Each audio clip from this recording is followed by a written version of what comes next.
नमस्कार दोस्तों, एफआईए के weekly program talk with an expert के इस एपिसोड में आप सबका स्वागत है।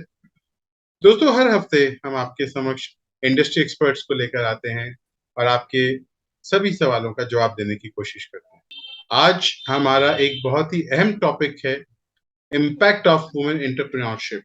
दोस्तों, जब एक वुमेन की बात हम करते हैं तो हमें गर्व भी महसूस होता है, क्योंकि आज हमारे देश की वुमेन विदेश में, देश में हर जगह अपना नाम कर चुकी हैं। हर फील्ड में अपने आप को, कहीं ना कहीं आपको हर फील्ड में इंडियन वुमेन का नाम मिल जाएगा, टॉप लीडर्स में। लेकिन साथ ही एक दुखदाई बात यह भी है कि जितना स्ट्रगल इंडियन वुमेन को करना पड़ता है, शायद ही किसी और को करना पड़ता हो। ऐसे बहुत से नाम हैं या जिनका नाम सुन के हमें गर्व महसूस होता है, जैसे किरण मजूमदार जी, वंदना लूथरा जी, फाल्गुनी नैयर जी, माधुरी दीक्षित, अंजलि सूद, लीना नायर और ऐसे बहुत से नाम। लेकिन इनकी सक्सेस के पीछे जो इनकी स्ट्रगल है वो हम सबसे छिपी हुई है। दोस्तों, जहां एक तरफ हमें इंडियन वुमेन्स पर प्राउड होता है कि हमारे इंडिया की वुमेन्स देश में ही नहीं विदेश में भी अपना नाम कमा रही हैं, हमारे देश का नाम कमा रही हैं, टॉप लीडर्स में उनका नाम आता है, वहीं अगर हम वुमेन्स की बात करें, स्पेसिफिक वुमेन्स, इंडियन वुमेन्स की, तो आज भी उनको अगर अपना एंटरप्रेन्योरशिप कैरियर शुरू करना हो तो उनका जीवन बहुत ही स्ट्रगल वाला है। और एक स्ट्रगल होती है काम करने की, एक होती है काम की शुरुआत करने की। यहाँ पे इनकी स्ट्रगल, सबसे बड़ी स्ट्रगल जो है वो काम को शुरुआत करने की आती है। कहीं वुमेन्स को ये बोला जाता है कि उसको नहीं करना चाहिए, कहीं ये देखा जाता है कि उसकी सिक्योरिटी को लेके इश्यूज आते हैं। ऐसे बेइंतहा पॉइंट्स हैं। हम बात करेंगे उनके सॉल्यूशंस की और उनके चैलेंजेस और उसके सॉल्यूशंस की। और हमारे साथ आज एज अ गेस्ट स्पीकर जुड़ी हुई हैं डॉक्टर श्वेता गर्ग जी। डॉक्टर श्वेता जी, आपका बहुत बहुत स्वागत है। धन्यवाद सर। प्रोग्राम की शुरुआत करने से पहले, हमारा जो क्वेश्चन आंसर का सेशन है उसकी शुरुआत करने से पहले डॉक्टर श्वेता जी, मैं आपसे गुजारिश करूंगा कि आप अपनी जर्नी के बारे में हमारे दर्शकों को कुछ बताएं, हमारे ऑडियंस को कुछ बताएं। आपके क्या चैलेंजेस रहे, क्या स्ट्रगल्स रहे और आप एक कामयाब एंटरप्रेन्योर कैसे बने? मेरा नाम तो आपने बता ही दिया, श्वेता। एक्चुअली स्टडीज में मेरा बहुत इंटरेस्ट रहा था शुरू से। स्टडीज करी, ग्रेजुएशन, मास्टर्स। मेरे फादर को शौक था पढ़ाई का, तो पढ़ने में कभी दिक्कत नहीं आई। मास्टर्स करी, पीएचडी भी करी। एक मन में ये था कि सिविल सर्विसेज की तैयारी करूं और एक एक एक लेवल पे पहुंचूं जहां पे क्योंकि जॉब का शौक था। तो लेकिन वो होता है कि लड़की के पास, अपनी लड़कियों के पास स्पेशली थोड़ा लिमिटेड टाइम होता है। करी मैंने कोशिश और कुछ रीजंस रहे, वो अपने कुछ रीजंस थे अपने, जब मैंने एग्जाम दिया था तो ड्यू टू सम रीजंस वो विदहेल्ड हो गया और उसके बाद फिर अपने पास टाइम नहीं बचा कि और तैयारी के टाइम होता, तो फिर उसको ड्रॉप किया। शादी हुई, शादी के बाद जॉब के लिए सोचा, बट इन लॉज को पसंद नहीं था तो जॉब भी नहीं कर पाई, तो जॉब भी नहीं करी। परिवार को देखना था। अब लगा कि पीएचडी हूँ, करनी चाहिए जॉब, लेकिन नहीं कर सकी, क्योंकि हमारे पास, आपको पता ही है कि हमारे समाज में जो सबसे प्रायोरिटी होती है लड़की के लिए वो परिवार होता है, ऐसा माना जाता है। तो परिवार के चलते बिटिया हुई, फिर उसकी देखभाल, फिर कुछ ऐसा नहीं कि नहीं कोशिश करी कि चलो अब जैसे भी हो कुछ ट्राई करते हैं, जॉब है। जॉब स्टार्ट करी, एक अच्छे पहले पीजी कॉलेज में पढ़ाया, लेकिन तबीयत खराब हुई बिटिया की, छोड़ा। फिर एक स्कूल में ट्राई किया, चलो उतना टाइम नहीं देना पड़ेगा, फिर भी खराब हुई तो फिर जॉब छोड़नी पड़ी, अल्टीमेटली जॉब छोड़नी ही पड़ी। मुझे ये लगा कि 2 चीज़ें एक साथ चलाना बहुत कठिन हो जाता है। फिर बिटिया थोड़ी बड़ी हुई तो तब उसमें मैं कहूँगी यहाँ पे मेरे हस्बैंड ने, बिटिया ने, मेरे पेरेंट्स ने मुझे मोटिवेट किया कि ठीक है, अगर क्योंकि मेरा मन था जॉब का, लेकिन हम जॉब नहीं कर सके, तो लेकिन ये था कि अभी भी टाइम नहीं हुआ है। लाइफ तो है ही, जीनी भी है और अपने आप को साबित भी करने की इच्छा थी। तो फिर बिज़नेस स्टार्ट करने का मन किया। लेकिन वहीं एक समस्या ये आती है, एक तो चूँकि मैं डिपेंडेंट थी, सबसे बड़ी बात, नहीं चाहती थी कि मैं किसी और से मदद लूँ, तो खुद से करने की इच्छा थी, तो फंड्स इतने थे नहीं। फिर मेरी एक फ्रेंड है श्वेता, उनके साथ मैंने मिलके, उन्होंने और मैंने, दोनों ने हमने अपनी जो हमारी लिमिटेड सोर्स ऑफ इनकम था हमारा, नथिंग एल्स, हमारे पास जो जुड़ा हुआ था, जो भी कुछ था, वो हमने उसमें लगा के और अपना काम स्टार्ट किया। ये बिल्कुल हमने बिना किसी से किसी तरह की इकोनॉमिकल हेल्प लिए बिना हमने ये अपना काम स्टार्ट किया। बाकी जो गवर्नमेंट जो लीगल फॉर्मेलिटीज होती हैं, उन सब के बारे में पता किया, फिर वो करा। हमें तकरीबन, अगर हम शायद लगातार करते तो शायद 6 महीने के अंदर ये चीजें हो जाती, लेकिन हमें परिवार भी देखना है, हमें अपने काम को भी देखना है, दोनों को समय देने में टाइम लग गया। करीबन 1.5 साल हमें ये फॉर्मेलिटीज पूरी करने में लग गया, ताकि हम अपने एक नाम को, अपने ब्रांड के नाम को एक सत्यापित कर सकें या उसको एक नाम दे सकें, किसी मुकाम पे ला सकें। तो लास्ट ईयर हमने जब ये अपना स्टार्ट किया था, करते करते करते ये साल के, आप समझिए अप्रैल में जाके हमारा ये ब्रांड लॉन्च हुआ। हमें करीबन 1.5 साल लग गया। जी। जी। और साथ ही मैं एक और बात ऐड ऑन करना चाहूंगा कि डॉक्टर श्वेता जी एक कामयाब एंटरप्रेन्योर तो हैं, साथ ही ये एफआईआई की वुमेन एम्पावरमेंट कमेटी के साथ भी एज ए मेंबर जुड़ी हैं और अपनी सेवाएं देती रहती हैं। तो डॉक्टर श्वेता जी, शुरुआत करते हैं आज के प्रोग्राम की। सबसे पहले जो हमारे ऑडियंस में से सवाल आया है वो है कि भारत में महिलाओं को एंटरप्रेन्योरशिप की आवश्यकता क्यों महसूस हुई? ऐसा क्या कारण रहा कि उन्हें लगा कि उनको भी एंटरप्रेन्योर बनना चाहिए? देखिए, सबसे पहली बात तो मैं ये बताना चाहूँगी, उद्यमिता, एंटरप्रेन्योरशिप है, इसका मतलब क्या होता है? ये एक एक प्रोसेस है, ये एक प्रक्रिया है, जिसके द्वारा हम अपने में बदलाव लाकर समाज में चेंजेस ला सकते हैं, बदलाव ला सकते हैं, लोगों की मदद कर सकते हैं। पहली चीज़ तो ये। तो वुमेन को स्टार्ट करने का, जो वुमेन एंटरप्रेन्योर है, ये क्या चीज़ होती है बेसिकली? हम हाउसवाइफ हैं। जनरली हाउसवाइफ को ज़रूरत पड़ती है, क्योंकि जो लोग जॉब कर रहे हैं, वो ऑलरेडी अपने आप को एस्टेब्लिश करे हुए हैं। जो लोग जॉब नहीं कर रहे हैं, वो सिर्फ एक घर के दायरे में सीमित हैं। वो अगर अपने आप स्पेंड करना चाहें, अपना नाम कहीं, अपनी आइडेंटिटी बनाना चाहें, सबसे पहले, तो ये उनके लिए एक बहुत ही अच्छा और सशक्त माध्यम है। इसके ज़रिए वो अपने आप को कहीं न कहीं साबित कर सकती हैं, पहली चीज़। दूसरी चीज़ ये है कि अगर कोई एक महिला आगे बढ़ती है, कहीं अपना नाम करती है, अपने आप को साबित करती है, तो उसे देख के दूसरी महिलाओं को भी उससे प्रेरणा मिलती है। एक ये भी रीज़न है कि अगर कोई महिलाओं को करने की तीसरी चीज़ जो मैं सबसे ज़्यादा मानती हूँ, वो ये है कि अगर एक महिला सशक्त होती है, तो पारिवारिक और सांस्कृतिक रूप में वो अपने परिवार की आय को बढ़ाते हुए अपने बच्चों के पालन-पोषण के तरीके को बदल सकती है। और साथ ही जैसे माना जाता है कि आय के स्रोत है। जनरली एक पुरुष समाज में ही इस चीज़ को साझा किया जा रहा है। लेकिन अगर एक औरत काम के लिए आगे बढ़ती है, एक महिला अपने आप को एक इस प्लेटफ़ॉर्म तक लेके आने की हिम्मत रखती है, तो वो आय का भी बढ़ाती है, जिससे हमारे समाज में, परिवार में तो रहेगा ही, समाज में और देश, इन दोनों को भी नाम मिलेगा।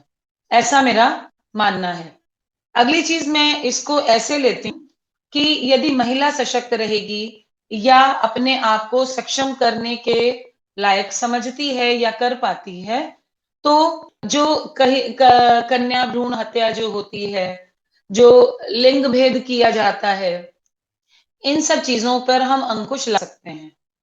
क्योंकि अगर महिला अपने एक पद को सम्मान देती है, उसको समझती है, तो समाज भी उसको सम्मान देने को विवश होगा। और जो गांव की महिलाएं हैं, उनकी जो छवि है उसको बदलने में हम सक्षम हो सकते हैं। उनके अंदर इतना टैलेंट होता है जो कि दिखा ही नहीं पाती किसी को, तो उनकी छवि भी बदलने में बहुत आसान होगी। पढ़ी लिखी नहीं भी है, लेकिन उनके अंदर इतना टैलेंट है कि उस टैलेंट के जरिए वो समाज में अपने आप को साबित कर सकती हैं। तो और बच्चों के जो बढ़ने का तरीका है, उनको पालन पोषण जो है उसका ढंग सकती हैं। एक गांव की महिला अगर जो एम्ब्रॉयडरी जानती है, मैं एक उदाहरण तौर पे लेती हूँ, तो अगर वो बहुत अच्छा जानती है और हम उसके इस टैलेंट को उभारते हैं, उससे हम काम लेते हैं और उसका नाम बढ़ता है, उसको पैसे मिलेंगे, आय की तो उसका बनेगा, तो उसके जो बच्चों का पालन पोषण का ढंग है वो आने वाले समय में बदल जाएगा। अगली पीढ़ी तक आते आते उसको और भी ज्यादा फायदा मिलेगा। तो महिला के सशक्तिकरण में एंटरप्रेन्योरशिप का एक बहुत बड़ा रोल है, मेरा ऐसा मानना है। जी, ये आपने जैसा अभी बताया आवश्यकता की बात की, और जाहिर है कि आपको जब इस चीज की एक आवश्यकता लगी और आपने इस चीज को अपनी जिंदगी में इम्प्लीमेंट किया, तो आपकी जिंदगी में भी बहुत सारे चैलेंज आए होंगे बीइंग अ वुमन। तो वो सबसे बड़ा बिल्कुल। चैलेंज क्या था आपके लिए? क्योंकि आप तो एक तरफ आपने ये भी बताया कि आप जॉब में जाना चाहती थी, और फिर आपने अपने परिवार की वजह से जॉब में नहीं जा पाई। एक जॉब और ऊपर से उसके बाद बिजनेस, मतलब जॉब नहीं कर पाना एक बात, उससे भी बड़ा लेवल कि आप बिजनेस करने की शुरुआत कर रही हैं, कि एंटरप्रेन्योर बनने की शुरुआत कर रही हैं।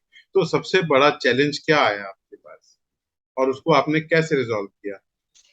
सबसे बड़ा चैलेंज तो मुझे इस बात का आया कि मुझे अपने परिवार जन को ये कन्विंस करने में सबसे ज्यादा मुश्किल आई कि एक मतलब बिजनेस मैं कर सकूं। कारण, क्योंकि कहीं बिजनेस जब हम स्टार्ट करते हैं उसकी कहीं कोई गारंटी नहीं होती कि वो सक्सेसफुल होगा ही या नहीं होगा। तो सबसे पहली चुनौती तो यही थी कि अगर मैं इस तरफ कदम बढ़ा रही हूँ और मेरे पास फाइनेंशियल कोई सपोर्ट नहीं है बाहर से, तो मैं कैसे इस तरफ बढ़ सकती हूँ। मुझे इस चीज को कन्विंस करने में ही सबसे पहले तो मुश्किल का सामना करना पड़ा कि मैं कर सकती हूँ। दूसरी चीज, जब अपने काम के लिए हमें बाहर निकलना है, क्योंकि जब हम लोग घर में रहते हैं तो बाहर की बहुत सारी चीजें ऐसी होती हैं जो हाउसवाइफ्स को नहीं पता होती, तो हमें उन चीजों को भी फेस करने में बहुत दिक्कत आई कि हम किन लोगों पे विश्वास करें, किन पे नहीं करें। हमें अपने काम के लिए लोगों से मिलना, उनसे मटेरियल लेना है या किसी से काम करवाना है, तो हम किन लोगों पे बिलीव है, किन पे विश्वास करें, किन पे ना करें। ये एक बहुत बड़ी चुनौती आई, क्योंकि काम शुरू किया, किसी ने हमें धोखा दिया, तो हमें फेस करना है अपने परिवार वालों को, क्योंकि हमने उनसे ये बोला है कि हम कर सकते हैं। हमें अपने आप को कदम कदम पे प्रूव करना सबसे ज्यादा मुश्किल, ये चुनौती सबसे बड़ी थी कि अपने आप को कदम कदम पे प्रूव करना कि हम सही हैं या हम कर सकते हैं। ये मेरे लिए सबसे बड़ी चुनौती थी। और इसको दूर करने के लिए जो मैंने किया वो यही कि सबसे पहला काम तो मैंने अपने आप को यकीन दिलाया और अपने ऊपर विश्वास किया कि मैं ये काम कर सकती हूँ और मुझे ये काम हर स्थिति में करना ही है, मुझे अपने आप को साबित करना है। तो वहां से शुरुआत करी अपने आप से कि मुझे अपने ऊपर विश्वास करके मैंने एक कदम आगे बढ़ाया। फिर धीरे धीरे जब हम निकलते हैं बाहर, 10 लोग मिलते हैं, ऐसा नहीं है कि सब सही होते हैं या सब गलत ही होते हैं, ऐसा नहीं है।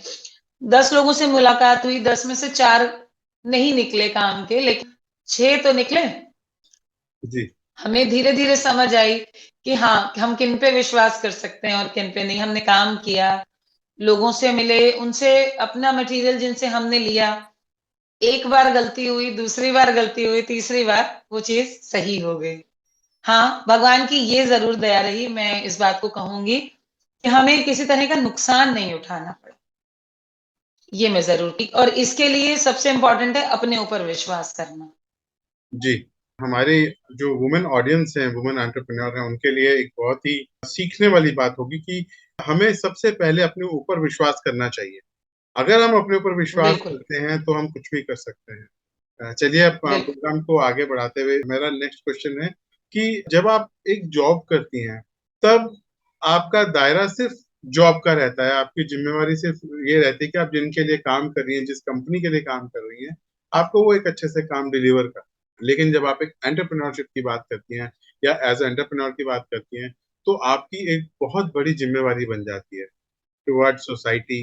अब जैसे कि अभी आपने बताया कि जॉब में तो एक फिक्स इनकम आनी आनी है, हर महीने सैलरी आनी आनी है, लेकिन बिजनेस में नहीं पता कि आप कमाएंगे नहीं कमाएंगे, और फिर आप बहुत बार गिरेंगे, फिर उठेंगे, फिर गिरेंगे, तो उसमें जब हमारे पास एक फाइनेंशियल सपोर्ट नहीं होती है तो उस लिए बहुत ज्यादा चैलेंजेस आते हैं। ऐसे में एक एंटरप्रेन्योर की जो सबसे बड़ी जिम्मेवारी होती है उसकी अपने बिजनेस के प्रति, अपने कस्टमर्स के प्रति, अपनी सोसाइटी के प्रति तो होती है, लेकिन देश के प्रति भी होती है।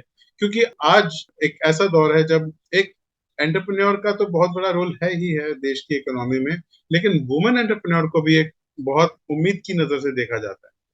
हमारे रिस्पेक्टेड प्रधानमंत्री जी भी वुमेन एम्पावरमेंट सपोर्ट करने के लिए बहुत स्कीम्स निकाली हैं। या वुमेन्स को कहाँ सपोर्ट की जरूरत है, तो बदलाव हम सबने देखा है, उसके हमें डिस्कस करने की जरूरत नहीं। लेकिन यहाँ पे मैं आपका विजन जानना चाहता हूँ कि जब आपने अपना ये जर्नी स्टार्ट की बिजनेस की, एज ए एंटरप्रेन्योर आपने अपनी जर्नी स्टार्ट की, जी, तब आपका क्या विजन था अपने प्रति, अपने जी। देश के प्रति, अपने सोसाइटी के प्रति और अपने परिवार के प्रति? ठीक। जब मैंने ये बिज़नेस स्टार्ट करने का सोचा था सबसे पहले, तो उस समय जो मेरा पहला विज़न था, मैं आपको वो बताती हूँ। वो मेरा एक्चुअली सोसाइटी के प्रति था, जी। अपने साथ सोसाइटी के प्रति। क्योंकि मैंने आपको बताया वुमेन एंटरप्रेन्योरशिप जो है, वो बेसिक क्या है ना, मैंने आपको बताया था स्टार्टिंग में कि एक महिला अगर कहीं आगे बढ़ती है, तो अपने साथ 4 और महिलाओं को जोड़ सकती है। तो जो मेरा एक सपना, मैं उस चीज़ को कह सकती हूँ कि जब मैंने ये स्टार्ट किया था, तो मेरा ये एक सपना है, मैं अपना एक ऐसा काम शुरू करूँ, जिसमें मैं केवल महिलाओं को अपने साथ जोड़ूँ और उनके जो लोग, बहुत सारी महिलाएँ ऐसी हैं, जो एक पैसे की कमी या एक मौके की कमी के कारण जो अपने आप को आगे नहीं ला सकती हैं। क्योंकि मैंने भी उन चीज़ों को फेस किया है, तो इसलिए मैं समझती हूँ उस चीज़ को। और मेरा जो काम शुरू करने का, मेरा बिज़नेस शुरू करने का मेन मोटिव था, वो यही था कि अगर मैं कहीं एक अपने आप को साबित कर पाऊँ, तो मैं अपने साथ उन महिलाओं को जोड़ूँ, जो कहीं आगे तक आने का उनके पास कोई मौका भी नहीं है। उनको मैं अपने साथ जोड़ के एक मेन स्ट्रीम में ला सकूँ। ये मेरा सबसे पहला मोटिव था। परिवार के प्रति तो ज़ाहिर-सी बात है, एंटरप्रेन्योरशिप का जो मेन होता है, वो तो ज़ाहिर-सी बात है कि आय का स्रोत बढ़ाना ही होता है। वही मैं परिवार के प्रति इस चीज़ का मानती हूँ, जो मेरा मोटिव था। कि परिवार के प्रति जो मेरी ड्यूटी है, अगर मैं अपना बिज़नेस स्टार्ट करती हूँ, तो मैं अपने परिवार को इकोनॉमिकली सपोर्ट कर पाऊँ। सोसाइटी के प्रति मैंने आपको बताया कि मैं महिलाओं को आगे लेके आना चाहती हूँ और एक ऐसी कंपनी, एक ऐसा काम करूँ जिसमें केवल महिलाएँ हों। हर काम महिला करे, क्योंकि आज के टाइम पे कोई महिला ऐसी नहीं है कि अगर उसको कोई काम दिया जाए वो ना कर सके। हर चीज़ कर सकती है। पुरुषों के समकक्ष खड़ी होके वो अपने आप को उनसे ज़्यादा साबित कर सकती है और किया भी है। हमारे बहुत उदाहरण हैं पिछले। तो ये भी एक मेरा मकसद था अपने काम को शुरू करने का, जो मेरा था। क्योंकि जो बहुत सारी हमारे पास जैसे रहता है कि हम चाहते हैं कि महिलाएँ हैं, हमारे मैं आपको एक बहुत छोटी सी बात बताती हूँ। आई डोंट नो किसमें मतलब लोगों तक पहुंचेगी, इस बात को समझ आएगी कि नहीं, मैं समझा पाऊंगी कि नहीं। हमारे यहाँ एक मेड काम करती है जो, तो उसको वो बहुत अच्छा काम जानती है। उसको एक जैसे कहते हैं ना दरी बनाना या वो, इन सब चीजों को वो जानती है। तो जब मैंने उसको देखा तो मुझे लगा कि क्या काम करती है और इसका टैलेंट बिल्कुल खत्म है। तो मैं समझती हूँ शायद उस लेवल पे उन लेडीज को हम आगे बढ़ा सकते हैं अपने काम के जरिए, क्योंकि इनको पूछने वाला, इनको सपोर्ट करने वाला या मोटिवेट करने वाला कोई नहीं है। तो मोटिवेट करने वाला कोई नहीं है उनको। तो मेरा ये समाज के प्रति मेरी जिम्मेदारी बनती है कि अगर मैं आगे बढ़ रही हूँ तो अपने साथ उन लोगों को आगे बढ़ाऊं जिनको मौके की जरूरत है, जिनको मौका नहीं मिलता।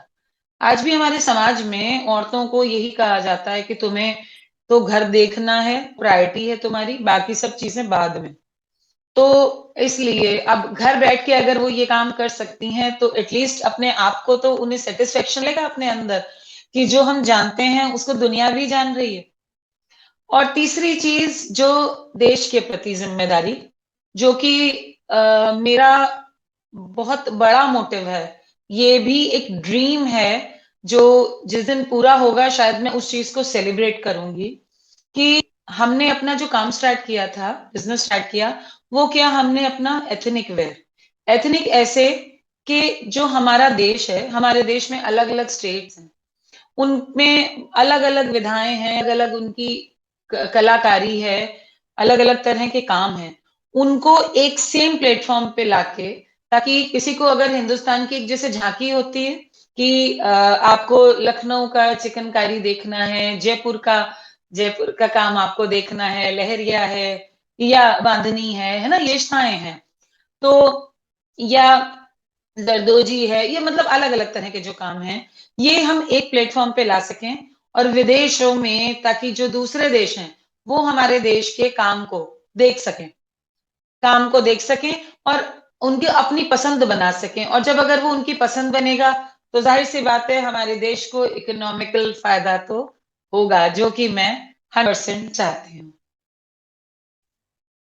जी, ये आपने बहुत अच्छा बताया कि जैसे आपने अपनी मेट का एग्जांपल लिया। हमें ऐसे बहुत से लोग हैं, अगर हम सपोर्ट करना चाहें उनको, उनमें टैलेंट है लेकिन उनके पास जरिया नहीं है।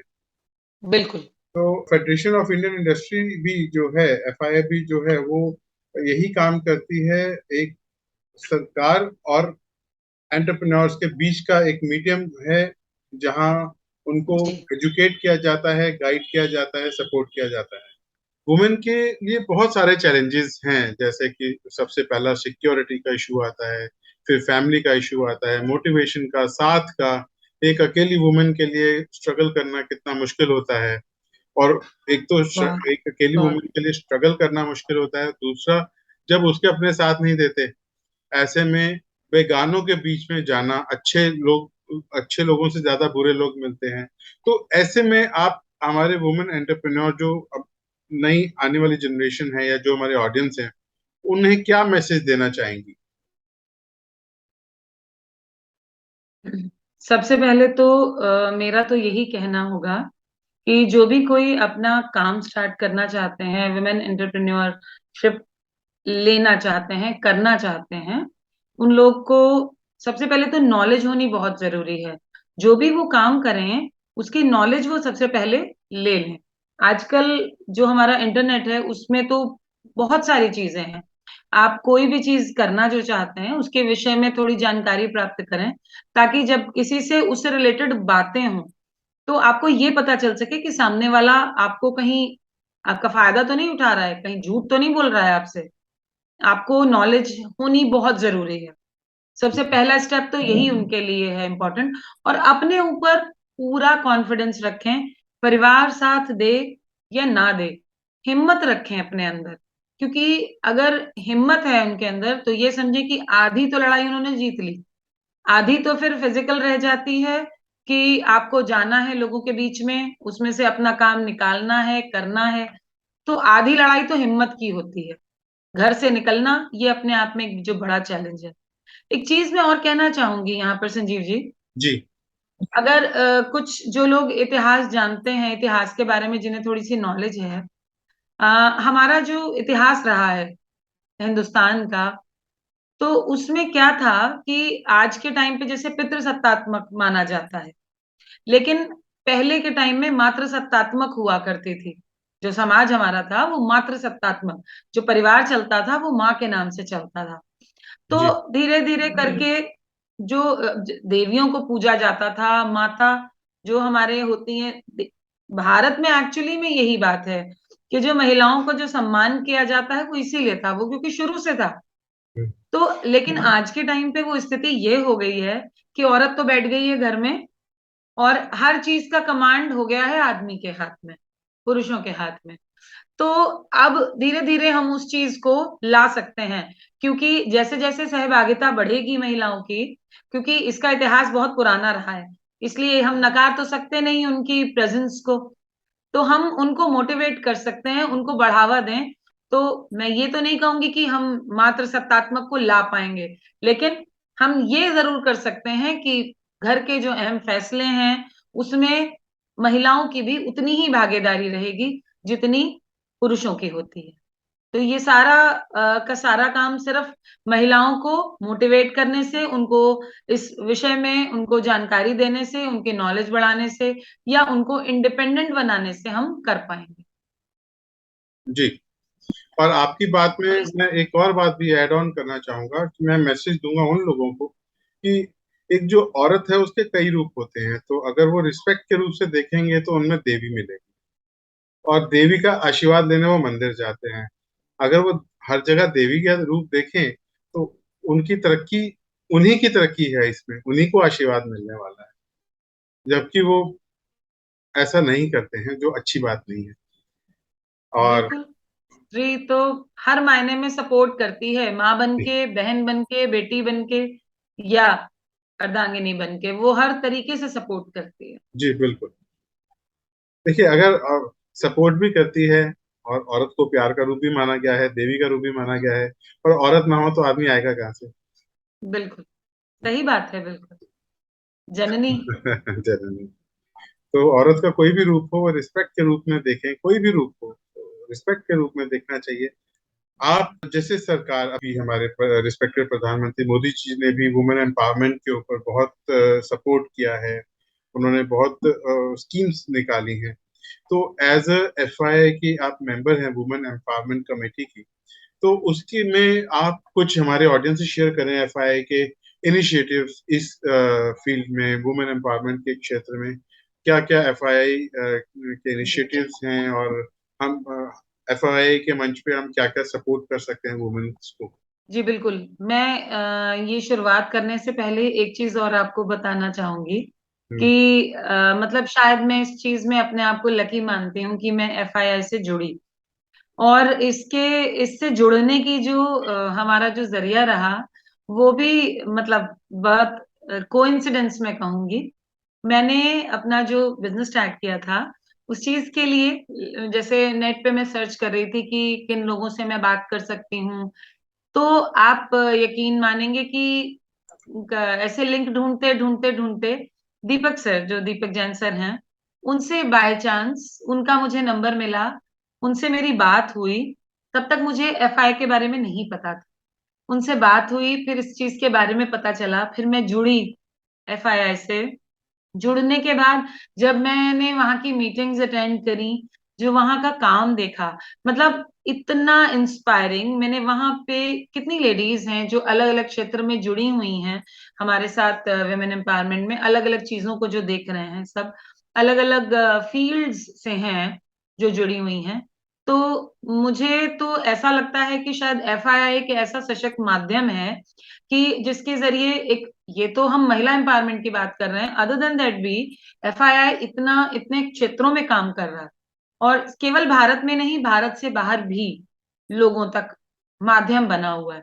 तो हम बात करते हैं महिला सशक्तिकरण की। तो जैसे मैंने आपको बताया था कि जैसे मैं चाहती थी कि लोग जो हम अपना काम शुरू करें, महिलाओं को जोड़ें, तो एफआईआई बहुत सारी जो गरीब महिलाएं होती हैं उनको रोजगार देने का काम करती है।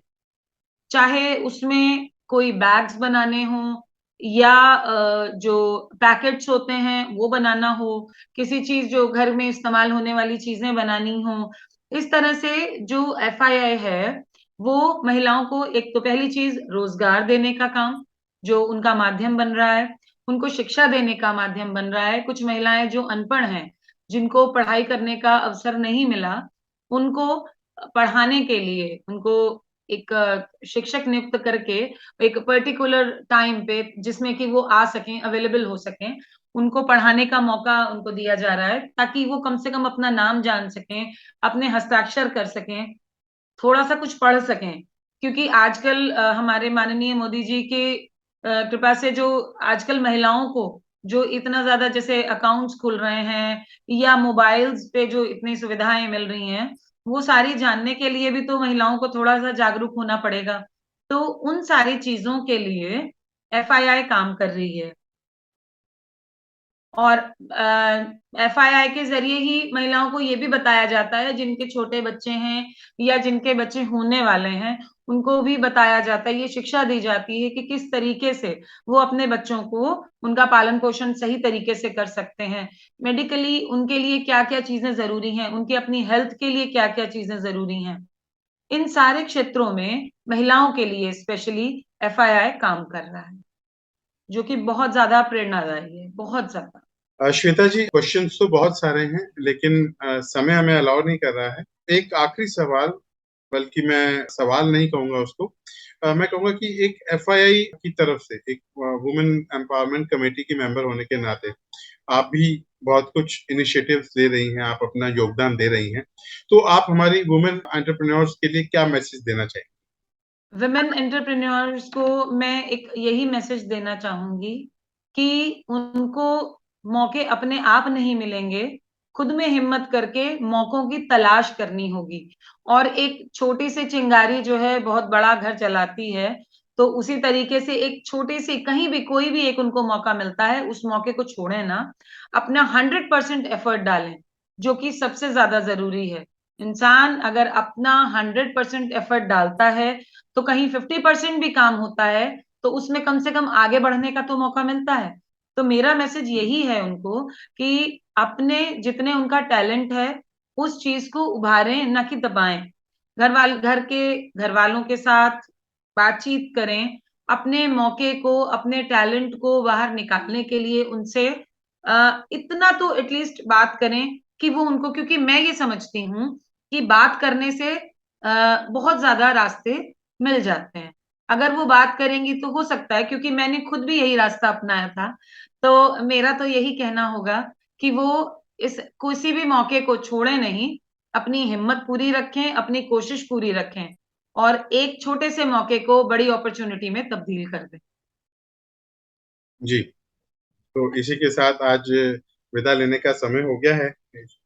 तो मैं अपने ऑडियंस से यही कहूंगा कि मैं आज उम्मीद करता हूं कि डॉक्टर श्वेता जी के थ्रू आप सबको काफी कुछ जानने को मिला, उनकी जर्नी जानने को मिली, उनके स्ट्रगल्स, और बहुत कुछ आपको सीखने को मिला होगा, स्पेशली वुमेन्स एंटरप्रेन्योर को, कि हमें सबसे पहले अपने आप में विश्वास रखना है, और उसके बाद कुछ भी मुश्किल नहीं है, रास्ते अपने आप बनते चले जाते हैं। बस आपको अपने ऊपर विश्वास रख के अगर कुछ करना है तो पहला कदम उठा। बाकी फिर भी आप में से अगर किसी का कोई सवाल हो, आप लोग कुछ पूछना चाहते हो, या कोई गाइडेंस चाहिए हो, कुछ किसी तरह की कोई सपोर्ट चाहिए हो, तो आप हमारे कमेंट बॉक्स में जरूर लिखिए। हमारी टीम आपसे कांटेक्ट करेगी और जवाब देगी, आपको सपोर्ट किया जाएगा। और आज के लिए बस इतना ही। नमस्कार।